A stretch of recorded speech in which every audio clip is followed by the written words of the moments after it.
Mobile দিয়ে কিভাবে খুব সহজে জন্ম নিবন্ধনের জন্য আবেদন করবেন সেটাই দেখাবো আজকের এই ভিডিওতে। যেহেতু এটা খুবই গুরুত্বপূর্ণ একটা বিষয়, সুতরাং শুধু যাদের প্রয়োজন আছে তারাই ভিডিওটা দেখবেন এবং মনোযোগ সহকারে দেখবেন। প্রথমে আপনার ফোন থেকে যে কোনো একটা ব্রাউজার ওপেন করে নেবেন, তারপর সার্চ বারে গিয়ে লিখবেন bdris.gov.bd। এবারে এরকম একটা ইন্টারফেস চলে আসবে। এখান থেকে এই যে 3 বার অপশনটা দেখা যাচ্ছে এইটাতে ক্লিক করে দিবেন। তারপর এখান থেকে জন্ম নিবন্ধন লেখাটার উপরে ক্লিক করে দিবেন। এবারে এই ইন্টারফেসটা চলে আসবে। এখান থেকে স্থায়ী ঠিকানা এইটাকে সিলেক্ট করে দিবেন এবং এখান থেকে পরবর্তী অপশনটাতে ক্লিক করে দিবেন। তারপর আমাদের সামনে এরকম একটা অনলাইন ফর্ম চলে আসবে। এখান থেকেই মূলত আমাদের কাজটা শুরু। তো আমি সবগুলো অপশন সম্পর্কে আপনাদেরকে একবার একটু বলে দিচ্ছি, আপনারা খুব মনোযোগ সহকারে শুনবেন, তাহলে আপনাদের ভুল হওয়ার সম্ভাবনা খুবই কম। এখানে উপরে লেখা আছে নিবন্ধনাধীন ব্যক্তির পরিচিতি, অর্থাৎ যার জন্য জন্ম নিবন্ধনের আবেদন করবেন তার তথ্যগুলো এখানে পূরণ করতে হবে। তো এখানে প্রথমে লেখা আছে নামের প্রথম অংশ বাংলায়, অর্থাৎ এই ব্যক্তির যে নাম হবে তার প্রথম অংশটা এখানে বাংলায় লিখতে হবে। তারপরে নামের শেষের অংশ এখানে বাংলায় লিখতে হবে। তারপর নামটাকে আবার ইংরেজিতে প্রথম অংশ লিখতে হবে, আবার ইংরেজিতে দ্বিতীয় অংশ লিখতে হবে। এভাবে সবগুলো ঘরে যা যা আছে সেটাকে পরিপূর্ণভাবে পূরণ করতে হবে।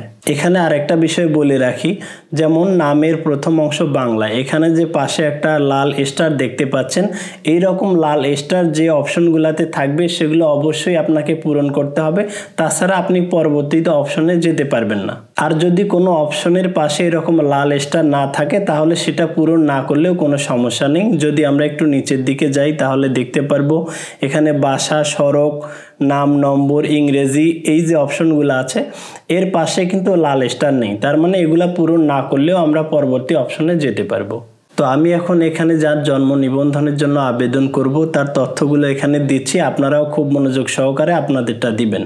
জন্ম তারিখ দেওয়ার সাথে সাথে এরকম একটা নোটিফিকেশন ওপেন হবে। তো এখান থেকে আপনি নিচের দিকে যাবেন, যাওয়ার পরে আমার কাছে এই ডকুমেন্টগুলি আছে এই লেখাটার উপরে ক্লিক করে দিবেন। এখানে প্রথমে যার জন্য জন্ম নিবন্ধনে আবেদন করা হচ্ছে তার বিস্তারিত তথ্য দেয়া হয়েছে, তারপরে তার থানা, জেলা, গ্রাম, মহল্লা ইত্যাদি দেয়া হয়েছে। তো আপনারাও এই ইনফরমেশনগুলো ঠিকঠাক দিবেন এবং একবার চেক করে নেবেন। তারপর সবকিছু ঠিকঠাক থাকলে এখান থেকে পরবর্তী অপশনটাতে ক্লিক করে দিবেন। তারপর এই ইন্টারফেসটা চলে আসবে। এখানে প্রথমে পিতার তথ্যগুলো দিতে হবে, তারপরে একটু নিচের দিকে এখানে মাতার তথ্যগুলো দিতে হবে।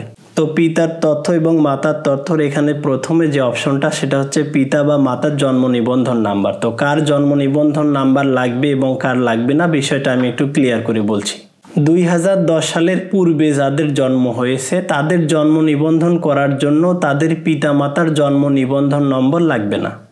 আর 2010 সালের পরে যাদের জন্ম হয়েছে তাদের জন্ম নিবন্ধন করতে হলে অবশ্যই পিতামাতার জন্ম নিবন্ধন নাম্বার লাগবে।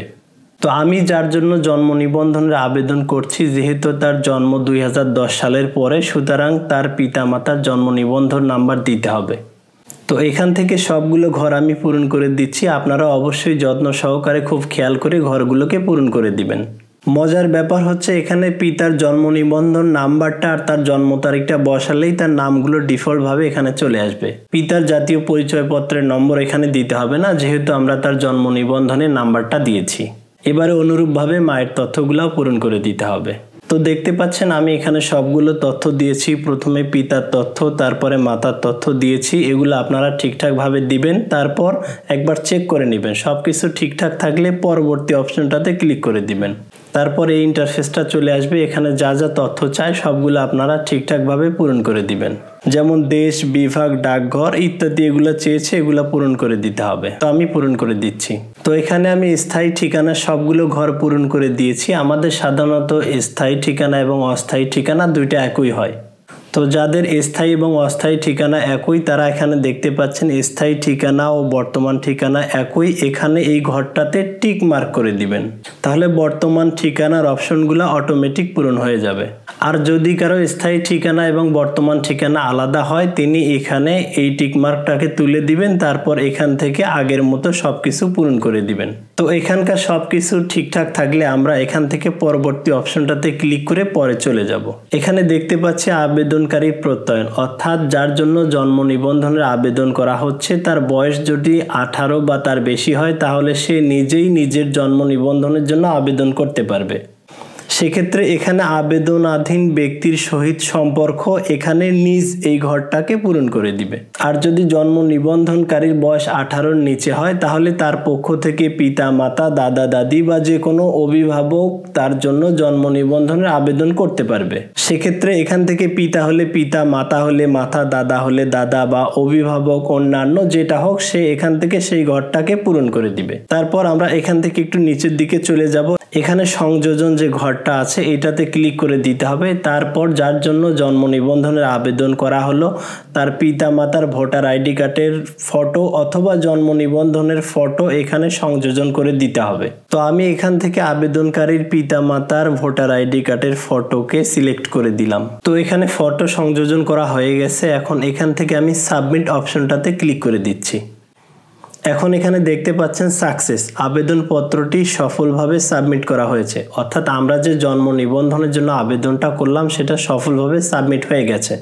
এবং একটু নিচে দেখতে পাচ্ছেন এখানে আপনার আবেদনপত্রের নম্বর, অর্থাৎ আমাকে আমার আবেদনপত্রের জন্য একটা নাম্বার দিয়ে দিয়েছে। পরবর্তীতে জন্ম নিবন্ধনটি তৈরি হয়ে গেলে এই নাম্বারটা দিয়ে আমি জন্ম নিবন্ধনটাকে ডাউনলোড করে প্রিন্ট করে আমার কাজে লাগাতে পারবো।